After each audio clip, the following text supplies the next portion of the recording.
How do we get around from place to place without having to walk everywhere? How can we communicate with people who live far away? These were problems that people struggled with for a long time, until recently, before there were things like cars and phones and computers. And you know who solved those problems?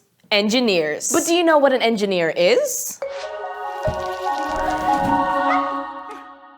The short answer is that an engineer is someone who wants to know how and why things work. Now, I want to know how and why things work, but does that make me an engineer? Not quite. Besides being naturally curious, an engineer is a person who designs and builds things, like machines or systems or structures that help solve a specific problem. There's more than just one type of engineer, too. But no matter what type of engineer someone is, they have to ask themselves three very important questions when they're working. Number one, what is the problem that needs to be solved? And number two, who has the problem that needs to be solved? And most importantly, number three, why is this problem important to solve? Let's take a look at some examples.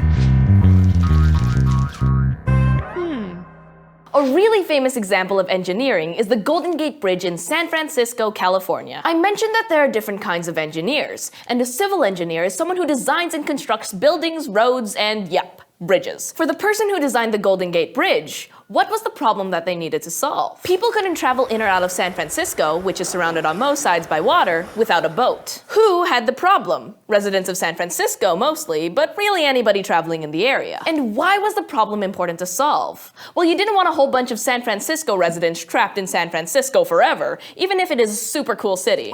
Plus, you wanted people outside of San Francisco to be able to travel to the city easily if they needed to. So the Golden Gate Bridge was engineered as a solution to this problem. In addition to civil engineers, there are also mechanical, electrical, chemical, computer, nuclear, and software engineers, and the list goes on. Let's talk about what some of the other types of engineers do. First up, electrical engineers. Electrical engineers study electricity. They design electrical systems like circuits and computer chips. Think of an electrical object that you use pretty regularly. How about your microwave? What problem was the microwave a solution to?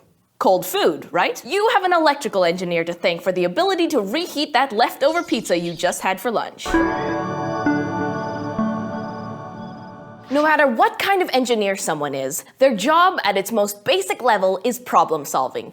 Each engineer just specializes in solving certain kinds of problems. While it might seem like there are too many types of engineers to keep track of, just wait 15 years, or 50, or 100, because we'll probably have a ton of different types to add to the list by then. Think about it. Over 100 years ago, we didn't have jobs in fields like aerospace engineering, where people design and construct planes and spacecraft. We didn't have planes like we do today, or need spaceships, so we didn't need people to engineer them. Who knows what machines or tools or everyday objects we'll have in the year 3015? Personally, I'm hoping for underwater cities. But whatever these things are, we'll need engineers to make them. So what do you say? Who wants to be an engineer?